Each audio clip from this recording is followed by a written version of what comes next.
everyone, Wayne from the CERN Earth and Space Center here. In today's video we're going to be learning about some more of the stories in the stars. And in this episode we're going to be focusing on the constellation of Hercules and the Greek myth surrounding him. This is a great group of stars to look at and study their stories because it not only uses the group known as Hercules, but it also uses several other shapes in the sky that are around the same area. So let's jump into our sky simulator and take a look at the Greek myth of Hercules and some of his amazing labors. So here we are, standing in front of the CERN Earth and Space Center here at Triton College in River Grove, Illinois, not too far outside of Chicago.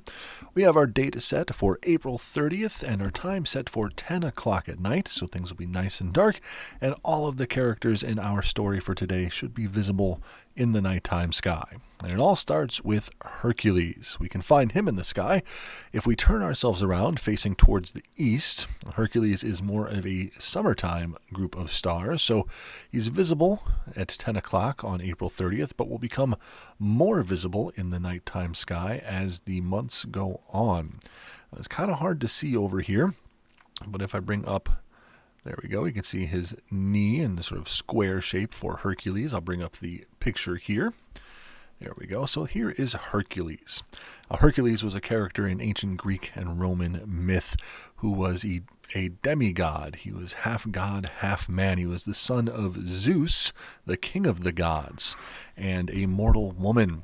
Now, Zeus's godly wife, Hera, didn't like Hercules because it was proof of his infidelity and kind of ruined his life as much as she possibly could, and she set these labors for Hercules to have him prove himself, things that she thought would be impossible for him to complete. And the other characters in our story today all come from those 12 labors of Hercules. We have several of them in the same part of the sky in the spring and summertime skies that we can see. So here we see Hercules fighting with some snakes, and that comes from an early myth about Hercules. When he was very young, a snake was sent into his bed to kill him and poison him. But Hercules woke up just in time and managed to defeat that snake by strangling it before it could kill him. And that was one of the first attempts that Hera had to ruin his life and take his life. Now, there are some other characters from these myths that we can find in the sky, and one of them we've talked about in quite a few of our videos recently, and that is Leo the lion. So as we turn our way across the sky, we should be able to find Leo higher up in the sky. There he is. Not too far away from Hercules. There we go. Leo is the Nemean lion, which was a terrific beast that Hercules had to fight and kill as one of his 12 labors, and it was a tremendous battle that they had, but Hercules did win out in the end and defeated the Nemean lion, who is saved up in the sky as a memorial to that labor that Hercules completed. And there are a couple other ones nearby. One of those is going to be Hydra, who is kind of right below Leo the lion and stretches very far across the sky. Here it just looks like a regular serpent, but Hydra was interesting because Hydra had multiple heads in most representations in Greek mythology, and as you chopped off one head of the Hydra in trying to defeat it, well, more would grow in its place. It would split and grow two more heads. And Hercules had to fight this creature that only kept getting stronger as he fought it. Now, he eventually learned that in order to defeat it, he had to burn the stump where he had cut off the heads in order to stop new ones from growing, and that was how he defeated the Hydra in the sky. It wasn't as simple as just doing all of that, though. While he was fighting Hydra, another creature came and was giving him trouble. It's much harder to see here in the sky. It's very dim stars up here, but it's right next to Leo the lion. Let's see if I can bring it up. There we go. And that is Cancer the crab.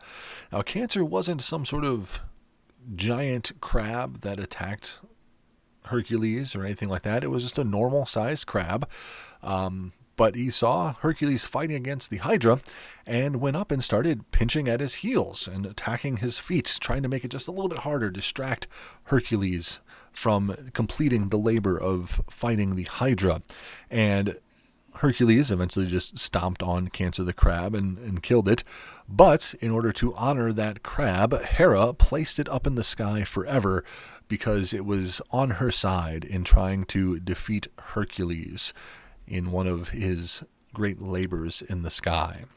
Now, Hercules has many other labors and many stories. He's one of the most well-known characters of Greek myth, and he is visible in the sky tonight, like I said, on April 30th, but he will be getting more visible as the years go on, or as the months go on, and as we get deeper into summer, say around June, July, Hercules will be almost directly overhead and much easier to spot. But right now is a great time because we can see these other characters of the Hydra, Leo, and Cancer all in the springtime sky. When Hercules is almost directly overhead, these three will be much harder to find. They'll be close to the horizon. So right now, at the end of April, is a great time to go out and see all of these characters from this one great story. Well, thank you everyone for learning about Hercules as well as some of his tremendous foes in the sky, including Hydra, Leo, and Cancer, all up there around the same area that he's in. Again, my name is Wayne from the CERN Earth and Space Center. I hope you enjoyed our content. Remember to like and subscribe for more videos just like this one. And remember, in order to really get a good idea of what's going on out there, you have to get out there and take a look at your night skies.